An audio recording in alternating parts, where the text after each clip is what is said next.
So it's asking us to write an equation in this problem that crosses the x-axis at 5 and is parallel to this equation. So the first things first is if it's crossing the x-axis at 5, think about what that might look like. If here is the x-axis and the y-axis, and I have a line that crosses the x-axis at 5, that would have coordinates of 5, 0. So we're going to use that point, 5, 0, and label it our x1 and y1.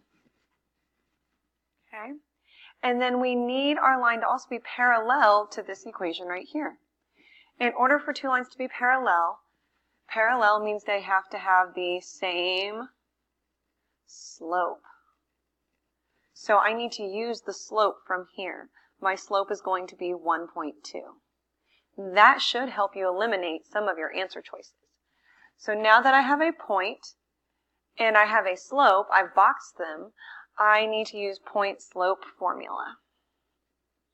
Plug in my values, my m, my x1 and my y1, and then solve.